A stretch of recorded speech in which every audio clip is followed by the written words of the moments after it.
Ah, que maravilha! Meu povo de quis ideia! Vou falar para o meu povo. Que satisfação falar com quizideianos. Pena que só tem quatro, né, além de mim: a Marlene, a Delfina, a Renata e a Silvia. Mas tudo bem. É melhor a gente prezar pela qualidade e não pela quantidade. Mas tudo bem. Eu vou falar aqui, ó, só para vocês a respeito desse negócio que a gente estava discutindo ontem aí, sobre se o racismo existe. Não é nem se o racismo existe ou não, se isso tem que mudar as coisas que existem, né?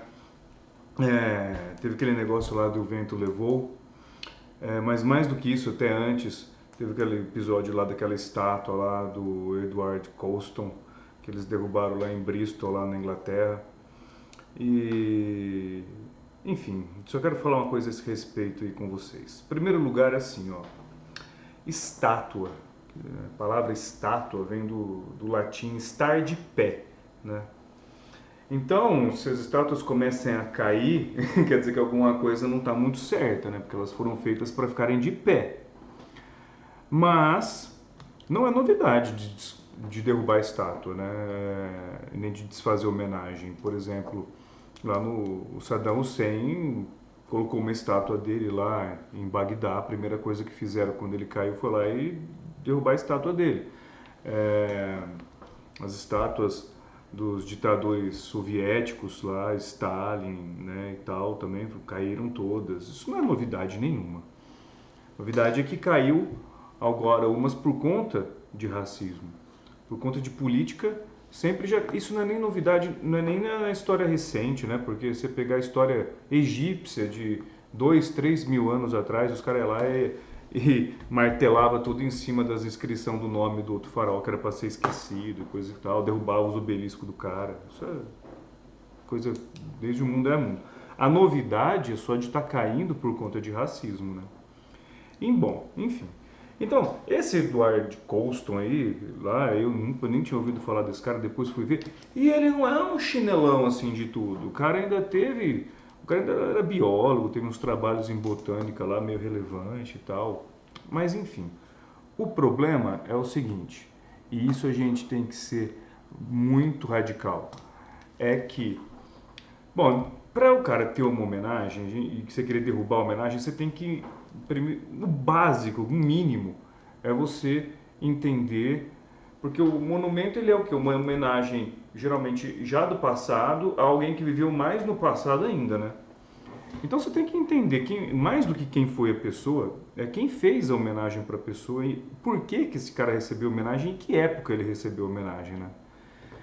E esse Edward Colston aí, ele era um cara que ganhou muito dinheiro com o trabalho, com o mercado de escravo, né? Traficando gente.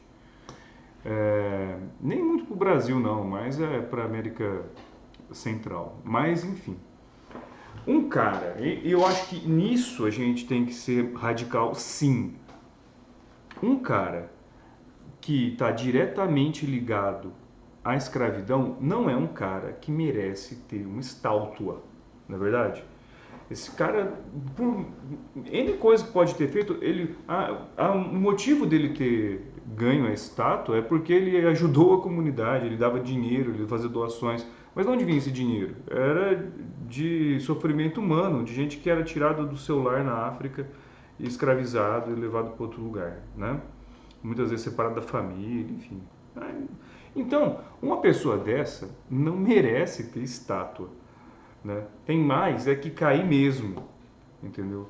E isso está totalmente ligado, diretamente, é a mesma coisa na questão lá do filme O Vento Levou. Porque não é por conta de retratar escravidão, retratar negro, retratar escravo, ter escravo no filme, isso não, só faltava não ter. Seria uma obra, né, sei lá, psicodélica, se não tivesse escravo lá. O problema não é esse. O problema não é retratar negro como escravo, nada disso, pelo amor de Deus. O problema é que na peça, no livro, no filme O Vento Levou, existem figuras históricas reais que aparecem. É no plano de fundo, não é os personagens principais. Embora os personagens principais interajam com isso, e tudo mais, que é principalmente o Albert Pike.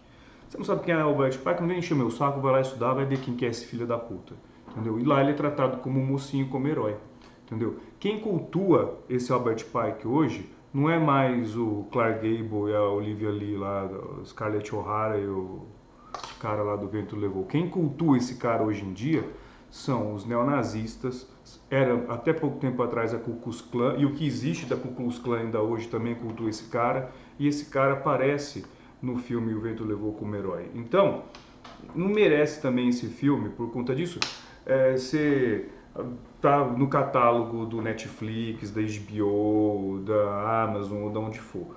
É um filme que eu sou contra a censura, não acho que tem que ter censura, mas não é um filme que você tem que estar lá disponível, assim, com 2 cliques para todo mundo. Se você quer ver, você vai lá pesquisar, vai procurar no torrent aí, na Deep Web, aí você pega e você faz. Não acho que... E os negros têm razão de achar ruim, sim, desse filme.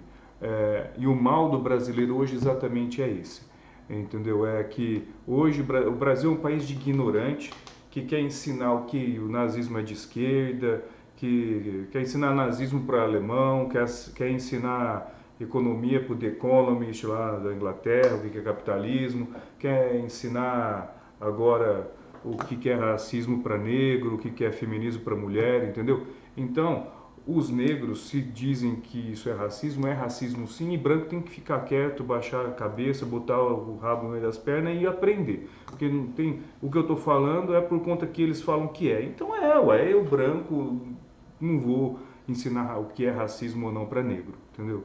É isso. Agora, tem as coisas também que são bizarras, óbvio, né? Tem as coisas que são bizarras. Por exemplo, decapitaram o Cristóvão Colombo lá nos Estados Unidos, a estátua do Cristóvão Colombo. Decapitaram a estátua dele. Isso é um equívoco. Existem mais de 300 livros decentes sobre Cristóvão Colombo. É uma figura assim, muito obscura, que a gente não sabe quase nada ainda dele, mesmo hoje, e provavelmente não vai saber, né? A gente não sabe sequer se ele era mesmo italiano, genovês, ou se ele era português e falou que era italiano porque foi o pessoal lá de Gênova que patrocinou ele, o rei de lá e tal. Ou tem gente que fala que ele era espanhol, não se sabe nem, tem certeza nem da nacionalidade certa, tem gente que fala que é judeu.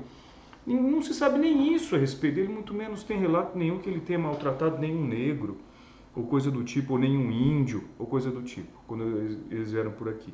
Essas perseguições, essas coisas aconteceram séculos depois, aconteceu muito, claro, óbvio que ninguém duvida, mas não foi ele pessoalmente, né? Do mesmo jeito que Cabral, vai lá, porra, lê a carta do Pero Vaz de Caminha aqui, ou a carta do descobrimento, foram dias pacíficos, que eles tiveram comunhão com os índios aqui, o Cabral, a expedição do Cabral respeitou muito os índios e tal, os portugueses depois não respeitaram, mas não é para ocupar o Cabral. Agora, mais do que isso, mais do que um equívoco, né, de você querer retroceder lá a Colombo para falar, não foi descobrimento, foi invasão. Essas pessoas só estão lá falando inglês e a gente aqui falando português, o resto da América falando espanhol por conta dele, entendeu? Então, é hipócrita, é muito hipócrita, entendeu? Se fosse, sei lá, uma tribo de índio que tivesse ido lá decapitar o Cristóvão Colombo, ok, tamo junto, fechado. Agora, foi um monte de branquela de uma universidade americana lá, loira de olho azul, entendeu? É ridículo, e é hipócrita, entendeu? Porque só estão lá por causa dele, entendeu? Se fosse lá um monte de índio lá, falar, não, aqui não vai ter a estátua do Cristóvão Colombo, não, aqui a gente vai botar o touro sentado, o cacique Seattle, tal, do tribo Cherokee, ok, e fazer tudo bem. Agora, aquele monte de branquelo, loiro de olho azul lá, decapitando a estátua do Cristóvão Colombo, chamando ele de invasor, é patético, né? Para dizer o mínimo. E por fim, falando em ser patético, agora querem aqui derrubar a estátua do Borba Gato, porque ele era caçador de índio. Borba Gato, caçador de índio, aonde? É ignorância. Borba Gato nunca matou um índio, pelo contrário, ele viveu como índio, ele viveu com os índios. Ele matou um cobrador de imposto, eu esqueci o nome do cara agora, sei lá, nem enche meu saco, vai estudar, uma coisa Castelo Branco, acho que Fernão Castelo Branco, uma coisa assim. E viveu fugido com os índios mais de 15 anos no meio do mato. Ele realmente era filho, ou genro agora, não, acho que ele era genro, do Fernão Dias, né? Esse sim, um matador de índio e tudo mais. Mas ele nunca matou índio, pelo contrário, ele viveu mais de 15 anos em tribo indígena como índio.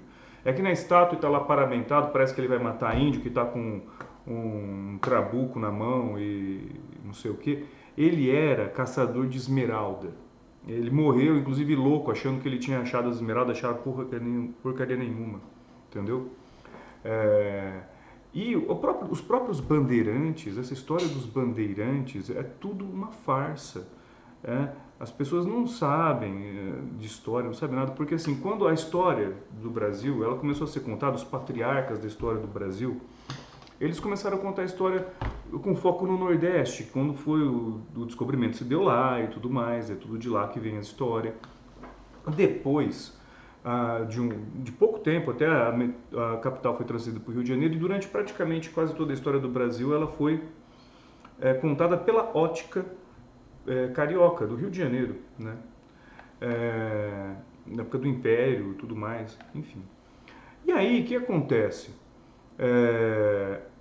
São Paulo, quando enrica, quando vira novo rico, ele percebe que ele não tem história, ele não tem lastro de história. E aí então foram inventar essa história dos bandeirantes. Você não consegue achar história nenhuma de bandeirante antes do século passado para trás. Isso é uma história que eles não que foi inventada, mas ela foi forjada pelos paulistas para dizer que eles tinham heróis também, que eles tinham alguma coisa e tudo mais.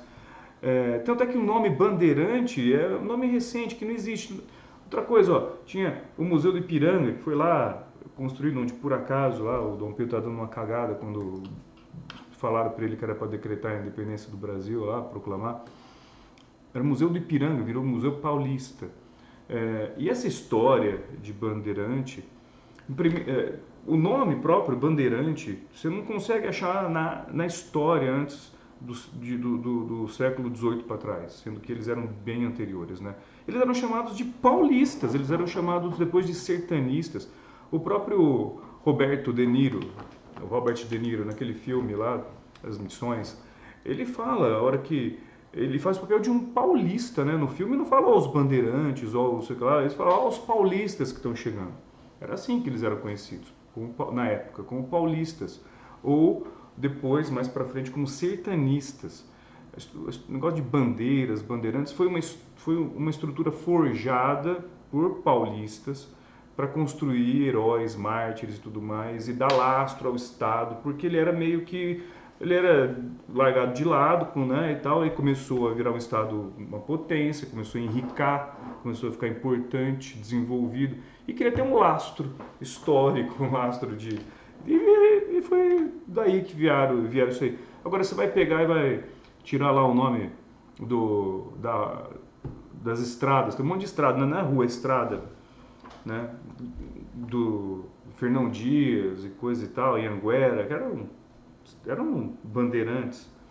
E realmente eles mataram e tudo mais. Só que é isso, tem que ter uma discussão a esse respeito. Não é só. O Brasil, olha, ele já não cuida do patrimônio, né? Ele já não conhece o patrimônio, agora quer derrubar o patrimônio, né? Então, tem que ter cuidado, não é assim, no oba-oba.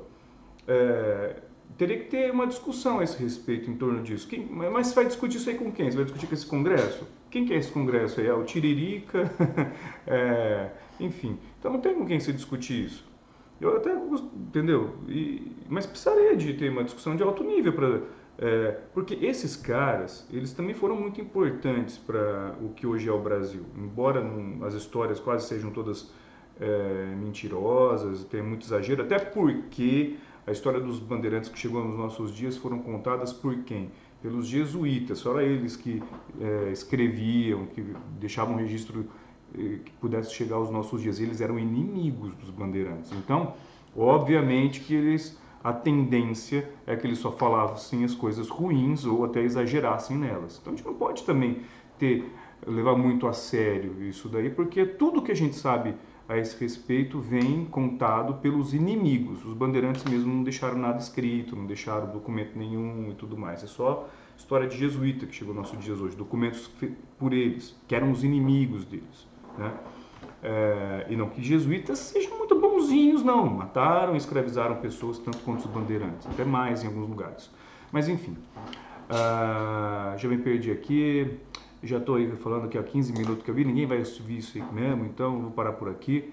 Mas é isso, a gente tem que tomar muito cuidado, prestar atenção antes da gente falar essas coisas, para não passar vergonha, porque quando você está no meio de um monte de gente que é idiota, e a maior parte dos lugares são esses, você pode falar essas bobagens e ficar até passando desperto. Mas quando você está com alguém que sabe o mínimo e você fica falando, repetindo essas bobaquices que você ouve por aí, você passa de idiota. Então vamos ser menos idiotas, ok? Porque em Quisideia não pode haver idiotas. E aqui nunca vai ter White Traub. Tchau.